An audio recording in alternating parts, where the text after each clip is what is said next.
She's slimy, she's crazy, she's Sally.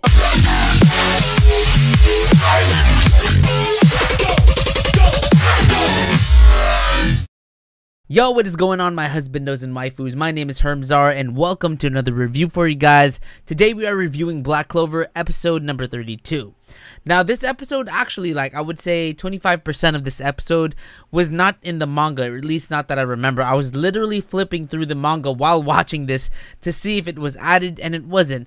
It was when Seki goes into the Black Bull's base to ask for backup, and he pretty much tells Yami what's going on. But that was like a portion that we did not see in the manga. What we realized is that what the anime is doing, and a lot of manga readers are telling me, at least the people that have been reading the manga. I am reading the manga, but from people who have been reading it before me, they're kind of building the world a lot better in the anime versus the manga. It's adding more depth to the series that the manga did not do. So I mean, I have no complaints. I like that they added that, and me reading through this, because I did read this portion, it was good to see this, and it kind of made more sense of why Yami came. We also learned that the people that are behind these attacks, the people that are behind the kidnapping of these children, are the Midnight Eyes.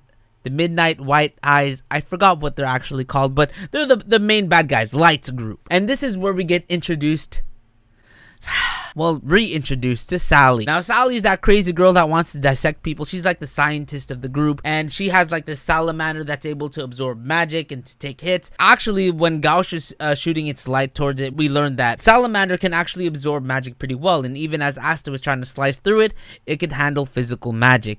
But when sister attacked it and she has fire magic, the salamander pretty much exploded. We learned that the sister was a former magic knight. She was the one that taught Fuego Leon how to use his magic. She was known as the Crimson Panther. But I want to say that the most important thing is Sally. Sally's a crazy snack. She can inject things into me. This group, the people that attacked the Clover Kingdom, is doing all of these major attacks on the citizens itself. They're the reason of all of the bad things that are going on. Now this is Sally's fight between, at least where we're left off, with sister, and at the same time we see Baro, who was defeated by Asta because he underestimated Asta because Asta had no magic. Sally injected something to his neck that made him lose control of his mud magic, and it was actually pretty gnarly how all that mud was coming out of his body. He was pretty much like dead. But pretty much Baro becomes like a mud monster that they have to end up fighting. But without that injection, we know Baro was kind of weak. He was kind of pathetic, actually. He made these little mud monsters. I feel like his magic was very similar to Nij, because Nij created these snow monsters, where Baro, he created these tiny mud monsters. But he probably was not as powerful as Nij, is what I'm seeing. He's kind of a weakling. So I thought his magic was to be able to tap his glasses and to gauge who has the more mana. I mean, I think that was borrowed magic that was given to him. His magic is these mud monsters, and it's pretty garbage.